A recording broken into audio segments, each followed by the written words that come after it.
If you are renting and experiencing family and domestic violence, you have options under the law so that you don't lose your rental or your good rental history. We have put together some tips to help with planning based on our experiences.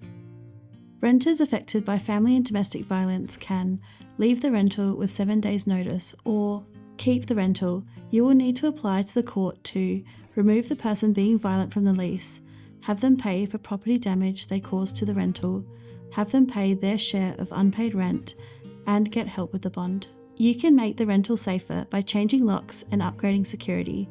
Using these steps will help you keep your good rental record. Information about Safe Tenancy is available from Consumer Protection. What made it hard to plan whether to stay or leave the rental property?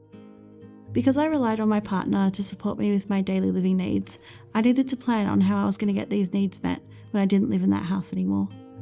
I didn't know what or how to communicate my support needs, and not knowing what my tenancy manager would do or say became the too hard basket for me.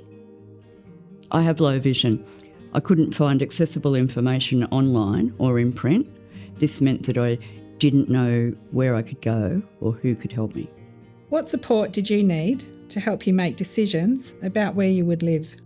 I needed a wide network of supportive friends and family to support me with small decisions, so I didn't feel like I had to put too much on one person. I needed my friends to believe in me, to acknowledge how difficult leaving was, and to support my decisions without judgment.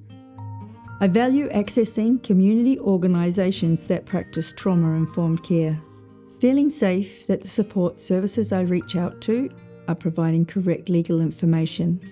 I need to be sure the information is correct and relevant to my situation.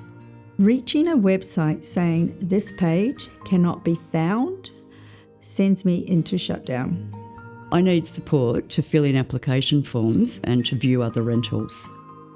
What support would a person with disability want in order to use the safe tenancy provisions? A supportive and reliable property manager who understands what we were experiencing and could help me fill out the right paperwork at the right time. The paperwork that I needed to fill out felt too difficult for me, and it was hard to tell my story over and over again. So consistent and reliable support was important to me. What tips would you give to another person with disability who is experiencing family and domestic violence and renting? I would need help with filling out the paperwork.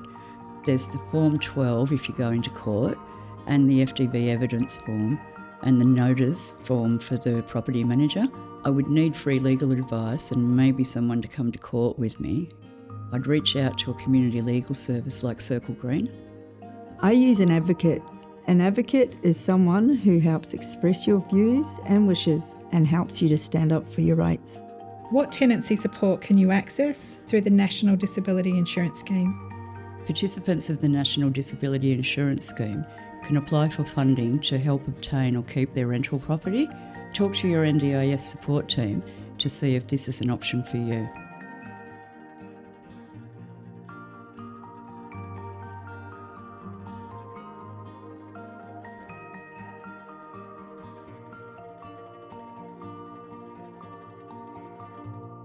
We know it's hard to talk about family and domestic violence because we've been through it ourselves.